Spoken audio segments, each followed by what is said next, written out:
I don't think for any of us it really has completely settled in that Rent is no longer going to be on Broadway.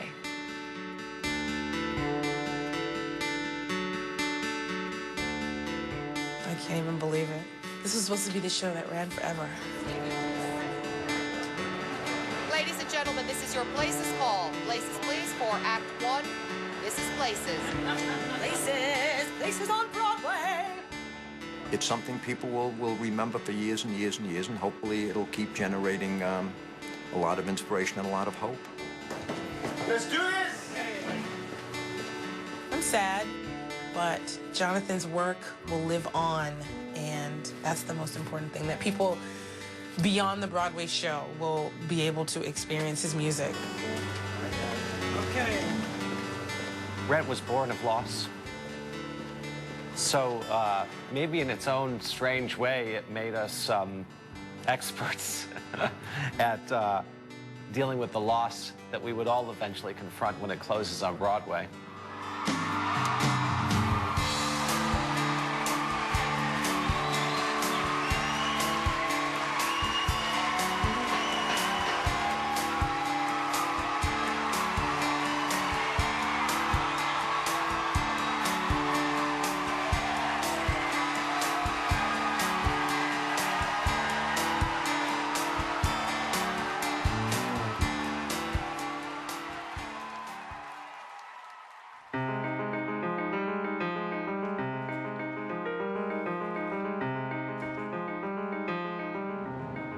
It's changed my life for the better.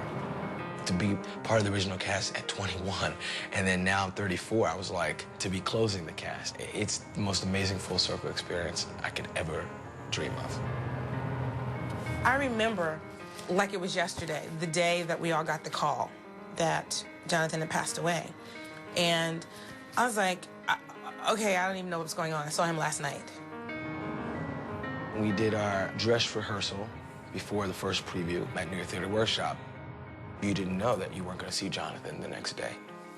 You couldn't say, this piece is amazing, dude. This can't possibly be. This man has written this amazing score, this amazing book, and we're getting ready to perform it tonight. And he's not here? And they were going to cancel the first preview, and they decided to bring in family and friends. And this I remember so well. We all sat at the table, it was decided we'd do the show, but we're not on our feet. And we just, started off sitting at the tables. It was La Vie Boheme.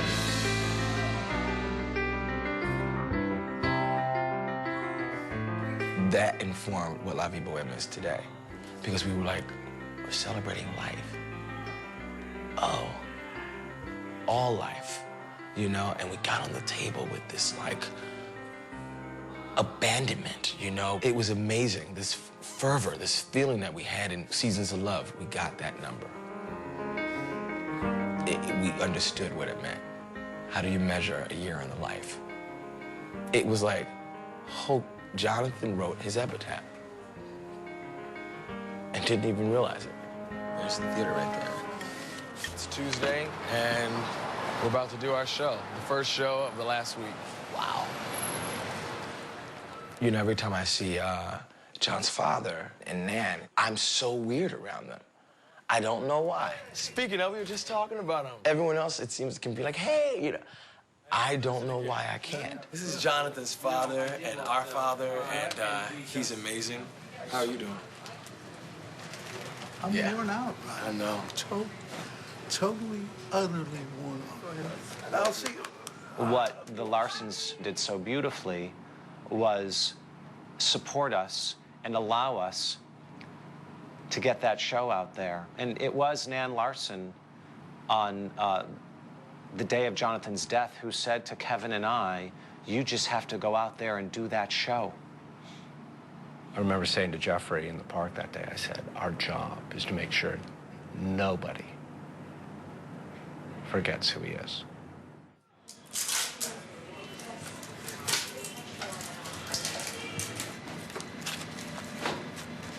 To the file. It's very sad. Nobody really has a good idea what they're going to be needed for, but nobody wants to get rid of them. Just don't want to throw them out. When we started out, it was a huge hit, sold out, a lot of people, and it just stayed that way for a long time. And, you know, you kind of get the feeling of invincibility. People would go around all the time saying, are we going to make it another year? Ask the office, you know, how we doing, you know? Vance is good, we're going to be here. So we just assumed it was going to go on. And it almost did.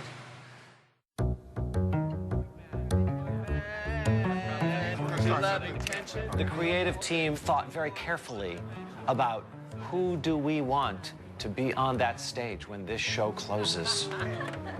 You know, when I knew the show was closing, I also wanted to be more involved. And I also wanted to make sure that this final company would be a company that well represented Jonathan's show.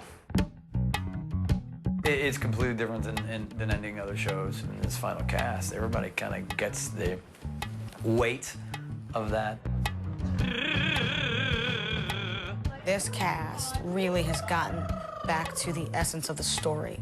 Everyone is committed to telling Jonathan's story and making sure that that's what lasts. Anyone who gets to do this show and go through this show will be a better person. I'm a much better person for doing this show. What? What code? It's like sometimes it just comes in my head, oh my God, I'm in Rent. I'm doing Rent still. And I've been doing it for 4 months, you know? Do you see this divitude over here? I mean, you see how she acts with This people? room right here is the worst. Oh my God, this room is disgusting. I never envisioned myself as part of it. I think because it's so iconic, but also because I associated the show with this sort of rawness and edginess and rock and roll quality that I never, like, I felt like this show was too cool for me. You know what I mean? Like, I never felt cool enough to be part of something that cool. All these people are on drugs, and they're trying to get help. It's not just a show. It's changed my life. It really has. I mean, these people are like family. I'm Pam. Crack is whack. In the closing of this, I think I want to be totally committed to just doing the piece itself and try hard as I can to not let my emotions get to me. You know, I should get the mic on, right? Before I do this. You know that it's going to be over very, very soon. So you check yourself and say, okay, this is not going to be here in about a week's time, so get it right. These you'll find everywhere. These are Oh my God. These are my notes from Michael Wright, the director of Rent. You come to my apartment, my life is filled with these notes everywhere, just scattered around. Yeah, there are a lot of notes floating around.